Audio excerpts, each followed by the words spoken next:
Days went by, and weeks. Jonas learned, through the memories, the names of colors, and now he began to see them all in his ordinary life, though he knew it was ordinary no longer and would never be again. But they didn't last. There would be a glimpse of green, the landscaped lawn around the central plaza, a bush on the riverbank, the bright orange of pumpkins being trucked in from the agricultural fields beyond the community boundary, seen in an instant, the flash of brilliant color, but gone again, returning to their flat and hueless shade. The giver told him that it would be a very long time before he had the colors to keep. "But I want them," Jonas said angrily. "It isn't fair that nothing has color." "Not fair?" The giver looked at Jonas curiously. "Explain what you mean." "Well," Jonas had to stop and think it through. "If everything's the same, then there aren't any choices. I want to wake up in the morning and decide things. A blue tunic or a red one?" He looked down at himself, at the colorless fabric of his clothing. "But it's all the same, always." Then he laughed a little. "I know it's not important what you wear. It doesn't matter, but it's the choosing that's important, isn't it?" the giver asked him. Jonas nodded. "My little brother," he began, and then corrected himself. "No, that's inaccurate. He's not my brother, not really. But this new child that my family takes care of, his name's Gabriel." "Yes, I know Gabriel." "Well, he's right at the age where he's learning so much. He grabs toys when we hold him in front of him. My father says he's learning small muscle control, and he's really cute." The giver nodded.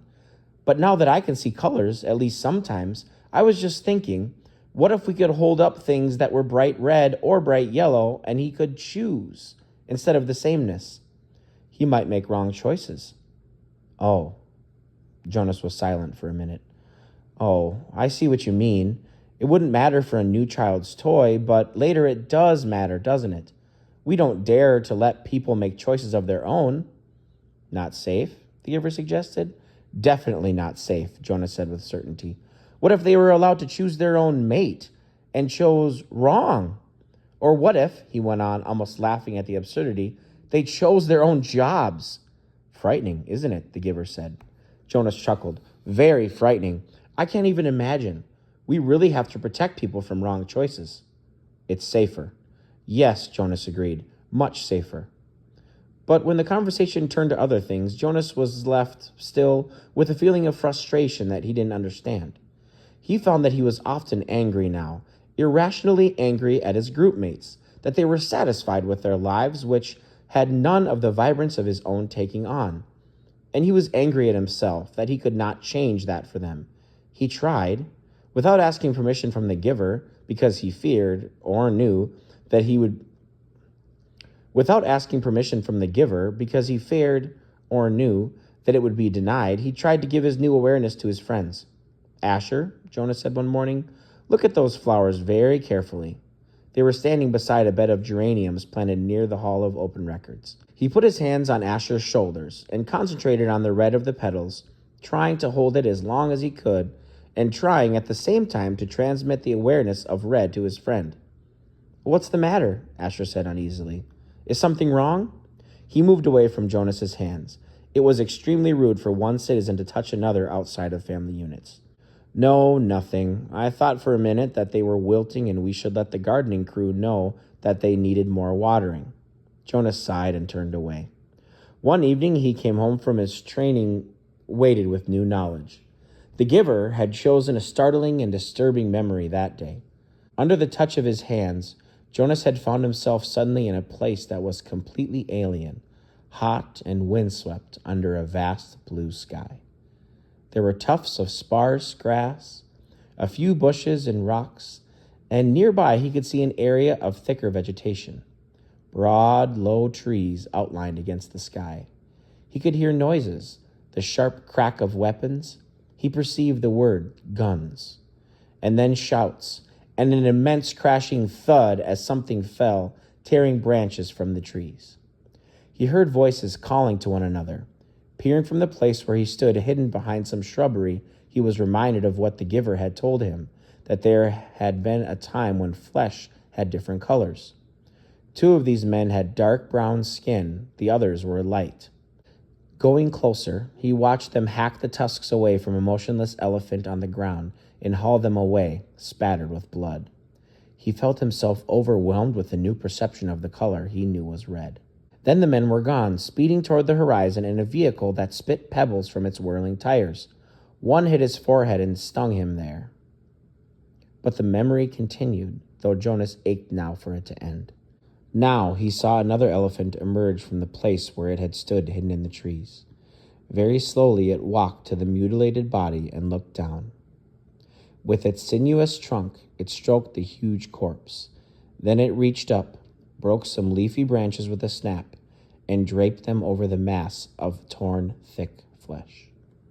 Finally, it tilted its massive head, raised its trunk, and roared into the empty landscape. Jonas had never heard such a sound. It was a sound of rage and grief, and it seemed never to end. He could still hear it when he opened his eyes and lay anguished on the bed where he received the memories. It continued to roar into his consciousness as he pedaled slowly home. "Lily," he asked that evening when his sister took her comfort object, the stuffed elephant, from the shelf, "did you know that once there really were elephants? Live ones?" She glanced down at the ragged comfort object and grinned. "Right," she said skeptically. "Sure, Jonas." Jonas went and sat beside them while his father untied Lily's hair ribbons and combed her hair. He placed one hand on each of their shoulders. With all of his being, he tried to give each of them a piece of the memory, not of the tortured cry of the elephant, but of the being of the elephant, of the towering, immense creature, and the meticulous touch with which it had tended its friend at the end. But his father had continued to comb Lily's long hair, and Lily, impatient, had finally wiggled under her brother's touch. "Jonas," she said, "you're hurting me with your hand." "I apologize for hurting you, Lily," Jonas mumbled and took his hand away. "Accept your apology," Lily responded indifferently, stroking the lifeless elephant. "Giver," Jonas asked as they prepared for the day's work, "don't you have a spouse? Aren't you allowed to apply for one?" Although he was exempted from the rules against rudeness, he was aware that this was a rude question. But the giver had encouraged all of his questions, not seeming to be embarrassed or offended by even the most personal. The giver chuckled. "No, there's no rule against it, and I did have a spouse. You're forgetting how old I am, Jonas. My former spouse lives now with the childless adults." The giver chuckled. "No, there's no rule against it, and I did have a spouse. You're forgetting how old I am, Jonas. My former spouse lives now with the childless adults." Oh, of course, Jonas had forgotten the giver's obvious age. When adults of the community became older, their lives became different. They were no longer needed to create family units. Jonas's own parents, when he and Lily were grown, would go to live with the childless adults. "You'll be able to apply for a spouse, Jonas, if you want to. I'll warn you, though, that it will be difficult. Your living arrangements will have to be different from those of most family units, because the books are forbidden to citizens. You and I are the only ones with access to the books." Jonas glanced around at the astonishing array of volumes. From time to time now, he could see their colors. With their hours together, he and the givers, consumed by conversation and by the transmission of memories, Jonas had not yet opened any of the books. But he read the titles here and there and knew that they contained all of the knowledge of centuries and that one day they would belong to him. "So if I have a spouse and maybe children, I will have to hide the books from them?" The giver nodded. "I wasn't permitted to share the books with my spouse, that's correct. And there are other difficulties too.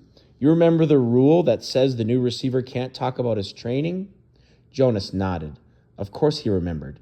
It had turned out, by far, to be the most frustrating of the rules he was required to obey.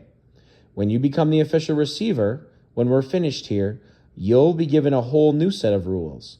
Those are the rules that I obey, and it won't surprise you that I am forbidden to talk about my work to anyone except the new receiver. That's you, of course. So there will be a whole part of your life which you won't be able to share with a family. It's hard, Jonas. It was hard for me. You do understand, don't you, that this is my life, the memories?" Jonas nodded again, but he was puzzled. Didn't life consist of the things you did each day? There wasn't anything else, really. "I've seen you taking walks," he said. The giver sighed. "I walk, I eat at mealtime, and when I am called by the committee of elders, I appear before them to give them counsel and advice. Do you advise them often? Jonas was a little frightened at the thought that one day he would be the one to advise the ruling body.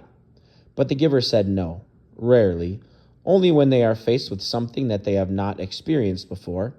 Then they call upon me to use the memories and advise them, but it very seldom happens. Sometimes I wish they'd ask for my wisdom more often. There are so many things I could tell them, things I wish they would change, but they don't want change. Life here is so orderly, so predictable, so painless. It's what they've chosen. I don't know why they even need a receiver then if they never call upon him, Jonas commented. They need me and you, the giver said, but didn't explain. They were reminded of that 10 years ago. What happened 10 years ago? Jonas asked. Oh, I know. You tried to train a successor and it failed. Why? Why did that remind them? The giver smiled grimly. When the new receiver failed, the memories that she had received were released. They didn't come back to me. They went... He paused and seemed to be struggling with the concept. I don't know exactly. They went to the place where memories once existed before receivers were created. Someplace out there. He gestured vaguely with his arm. And then the people had access to them. Apparently, that's the way it was once. Everyone had access to memories. It was chaos, he said. They really suffered for a while. Finally, it subsided as the memories were assimilated, but it certainly made them aware of how they need a receiver to contain all that pain and knowledge. But you have to suffer like that all the time, Jonas pointed out. The giver nodded. And you will. It's my life. It will be yours. Jonas thought about it, about what it would be like for him, along with walking and eating and... He looked around the walls of books. Reading? That's it? The giver shook his head. Those are simply the things I do. My life is here. In this room? The giver shook his head. He put his hands to his own face, to his chest. No, here, in my being, where the memories are. My instructors in science and technology have taught us about how the brain works, Jonas told him eagerly. It's full of electrical impulses. It's like a computer. If you stimulate one part of the brain with electrode, He stopped talking. He could see an odd look on the giver's face. They know nothing, the giver said bitterly. Jonas was shocked. Since the first day in the annex room, they had together disregarded the rules about rudeness, and Jonas felt comfortable with that now. But this was different, and far beyond rude. This was a terrible accusation. What if someone had heard? He glanced quickly at the wall speaker, terrified that the committee might be listening as they could at any time. But, as always, during their sessions together, the switch had been turned to off. Nothing? Jonas whispered nervously. But my instructors... The giver flicked his hand as if brushing something aside. Oh, your instructors are well trained. They know their scientific facts. Everyone is well trained for his job. It's just that, without the memories, it's all meaningless. They gave that burden to me, and to the previous receiver, and the one before him. And back and back and back, Jonas said, knowing the phrase that always came. The giver smiled, though his smile was oddly harsh. Right. And next it will be you, a great honor. Yes, sir, they told me that at the ceremony, the very highest honor. Some afternoons, the giver sent him away without training. Jonas knew, on days when he arrived to find the giver hunched over, rocking his body slightly back and forth, his face pale, that he would be sent away. Go, the giver would tell him tensely. I'm in pain today. Come back tomorrow. On those days, worried and disappointed, Jonas would walk alone beside the river. The paths were empty of people except for the few delivery crews and landscape workers here and there. Small children were all at the child care center after school, and the older ones busy with volunteer hours or training. By himself, he tested his own developing memory. He watched the landscape for glimpses of green that he knew was embedded in the shrubbery.